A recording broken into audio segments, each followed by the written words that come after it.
Hello everyone and welcome to a new video about, oh my goodness, it may have been about a year ago I said I would do more Let's Try videos, and recently I was given the key to this game, the Solus Project, through the Freedom family. If you're curious, have a look below, you'll see the link to the Freedom website, to the Solus website.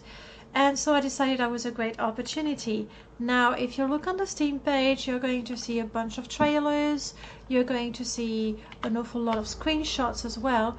So I decided that I would not show you the intro of the game. You can see that from the Steam description page.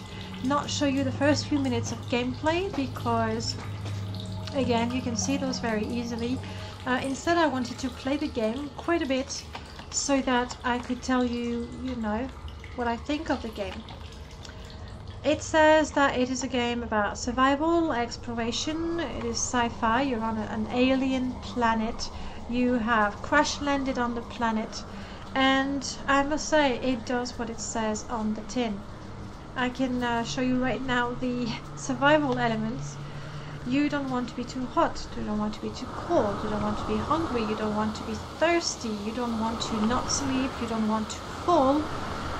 If you run around in the rain, you're going to find yourself wet. As you're wet, you're going to be cold.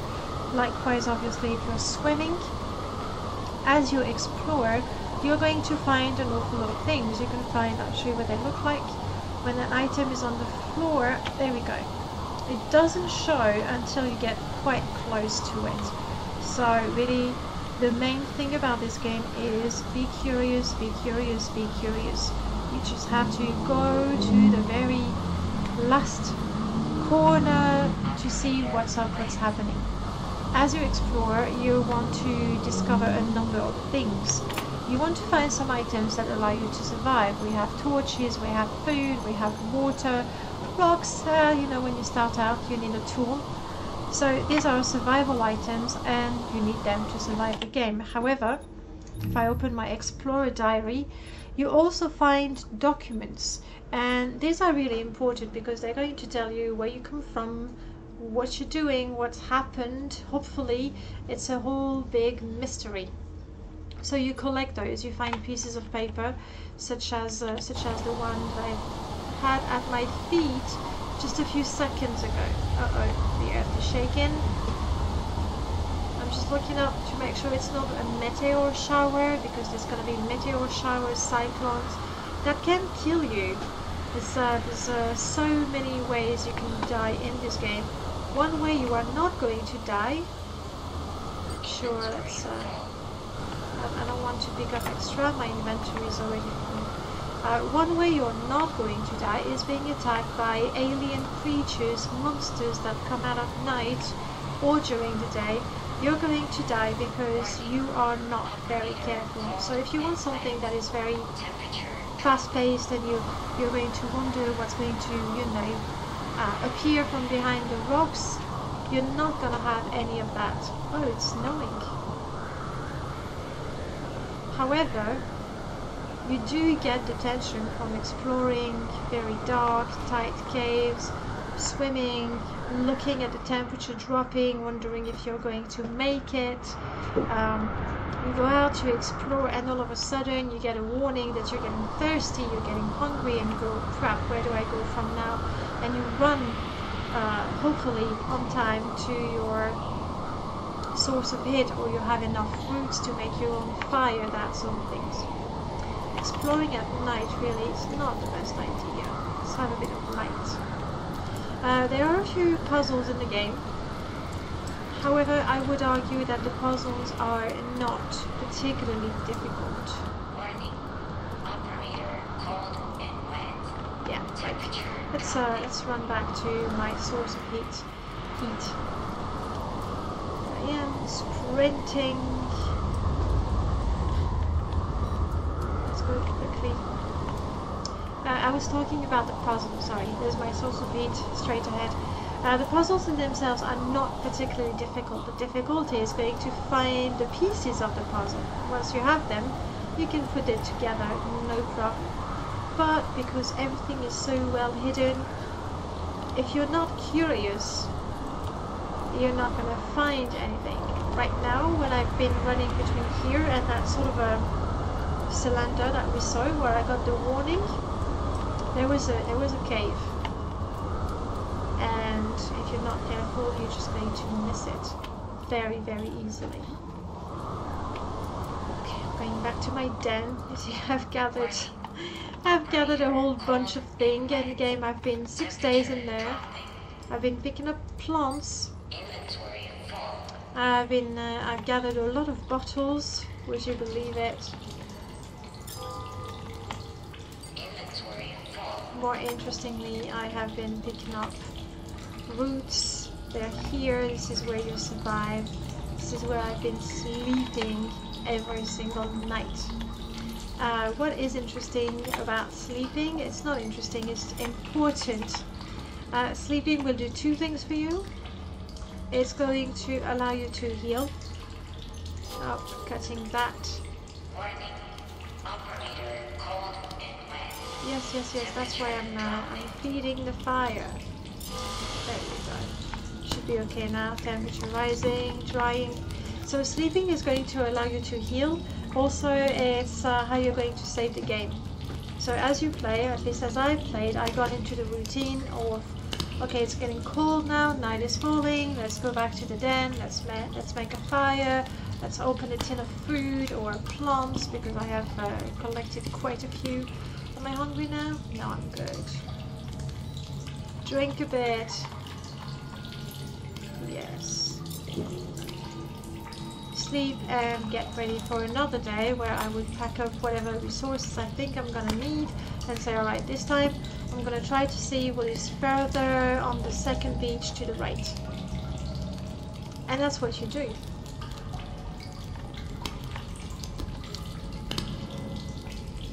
You're going to sleep 6 hours. Hopefully by then, you know, it's going to be nice and sunny outside. I'm really hoping we're not going to have a rainy day.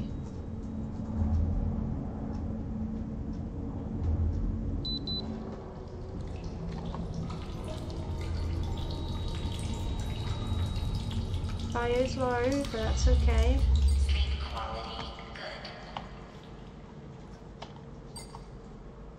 Still nighttime. Still quite cold, but we should be okay. If you look at the Steam description page, you will see all kinds of screenshots with different... Never looked there. Yeah, but there was nothing. Where you can see the different landscapes. Obviously there's the day, there's the night, there's the rain, there's the snow. It's all very alien and very, very pretty. One of the features of the game is VR. Unfortunately, I cannot, you know, speak for that. I can only say that I wish I had VR. I think that would make the game even more immersive, obviously. As I am now, I have already explored most of the area. I actually found a way to go up there so I could see what's happening. And let's not... There we go. Open that, pick it up, eat it, no, drop the empty can. It's not very eco-friendly, I realize. But then, you know, I'm all alone here. Even then, close to my den, I have been collecting my garbage on one side of the cave. You know. Oh, let me show you the cave I was telling you about. There it is. See how you can quite easily miss it? Very, very tricky. So anyway, you're lucky enough or careful enough that you spotted the entrance to a cave. When you discover or access an area, you are usually rewarded with beautiful sights. Sometimes an extract from a journal, sometimes an artifact. There was one here that I found. And see there? Again, the cave goes further, but you have to crouch and explore. I missed that part. The first time I played, I was like, woohoo, I found the cave, I found the artifact. I was like, okay, this is why there was a cave, there's an artifact, and it turns out that there was a rather important mechanism here. but I don't want to spoil it really. The discovering everything is what is fun in the game. Don't forget, you can crouch even when you think you can't squeeze in. Sometimes you can, sometimes you cannot. I won't lie to you, sometimes you cannot. This, I might as well pick it up when I get hungry. Not going to show you the whole area, there's a lot more to it, but as I've gathered most of everything, I'm going to proceed to the next area. These are nice, they don't do anything but they're nice. This is growing, we'll let it grow. Personally, I got a lot of satisfaction from what I call mastering my environment. I know now that I can live as long as I want to on this island. I know my way around, I know how I can get to one place or another, I know where I can get my resources. I dropped that. I know where I can get my resources. So this area, as far as I'm concerned, is mastered. I have not discovered all the secrets. So there's more for me to discover, but I'll get back to it. One interesting and good to know feature is as you travel between one area and the other, you can actually go back. And I suspect there are areas that I cannot reach right now, but I will be able to reach later because I'll have another tool. This here is my teleportation device. I've thrown a disc and then I hold the right click button. I find myself on the other side. I find myself teleported to the disc that I have just thrown. That makes exploration easier. Though the disc, when you throw it, tends to bounce, so it takes a few tries usually to get it where you want it. So I am now leaving the first area. I have 2 secrets left. I'll find them eventually. Moving on to the next area, just to show you quickly what it looks like.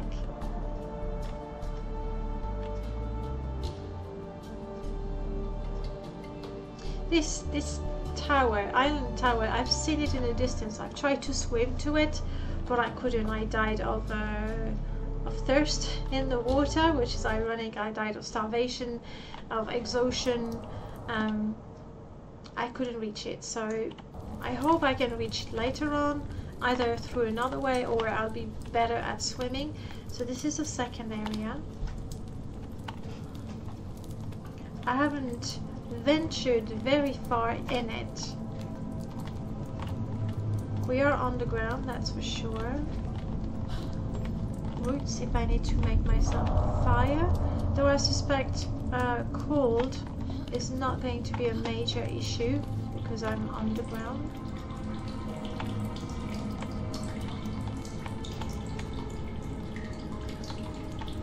Cave of the Illuminated. Do you think I should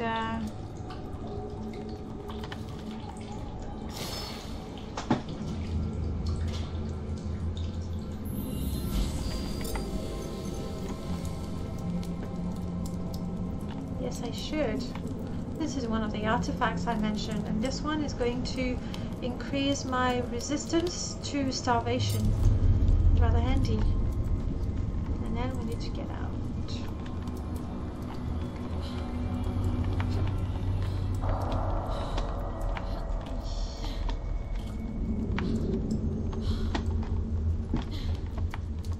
It has happened that I actually got stuck in places, but that didn't happen after I found the teleporter device. Okay, alright, that's very pretty. It's very bright too, isn't it?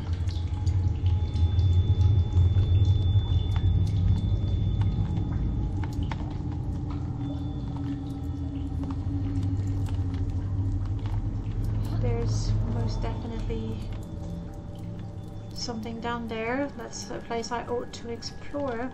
We also have a tunnel that goes from here that needs to be explored, and I think I saw it. Yes, and another one over there with another very, very bright. Uh-oh. That is an artifact. We're gonna have to go and get it.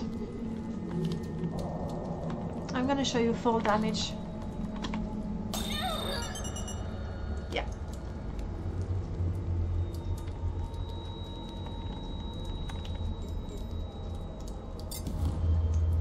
Maximum health.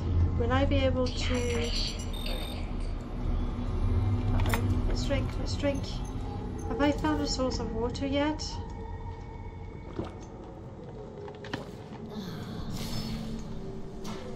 Yeah. I think jumping... Okay, that's good.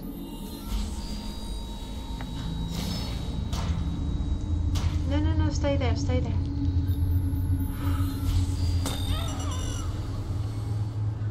I'm not entirely convinced that using the teleporter is the fastest way out of here.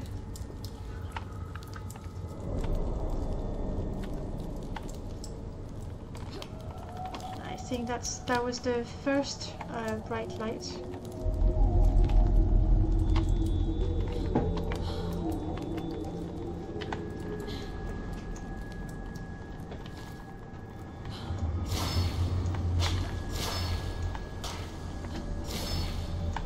I was wrong, by the way. I am getting cold. And then I was hoping I wouldn't have to worry about getting some fire. Forward vector doesn't tell me that much, does it? That's what I like about the game. When you first arrive, you go, my goodness, this area, it's never ending. There's definitely something there as well. Let's see if I can crouch. You go, this area, it's never ending, everything looks the same. Secret caves are meant for experienced explorer. I take it that's a warning that I shouldn't go there until I have better equipment, until I found more... I don't need to crouch anymore. Until I have found more artifacts, that sort of things. But it doesn't mean that I should not explore. I'm already lost a little bit.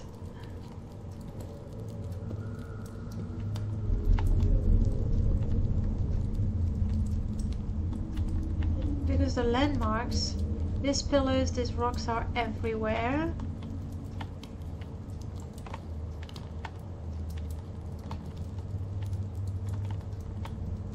Got water here. I'd like to get to one of the very bright pillars. Oh. I don't think that was a very nice thing. Do we have an artifact around here?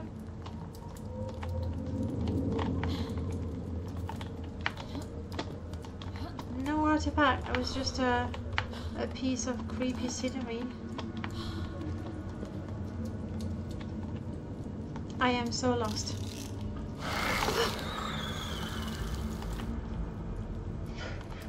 Okay, you know, I walk in there with the knowledge that there's nothing. Okay, that was just a little... Okay, you're almost cute. You're not going to attack me, right? You're just scared. You're more scared than I am. Ah, water. Brilliant.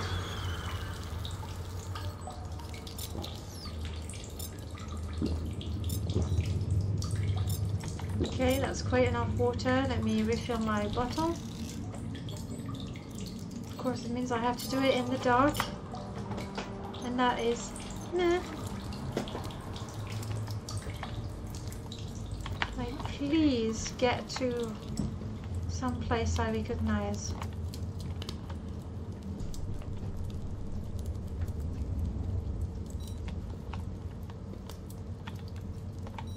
Don't recognize that.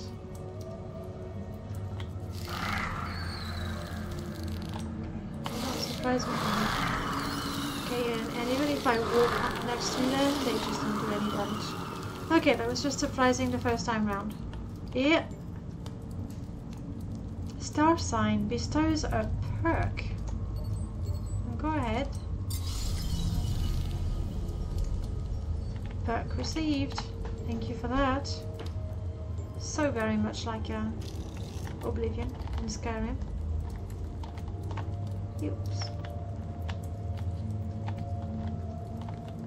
Okay, alright.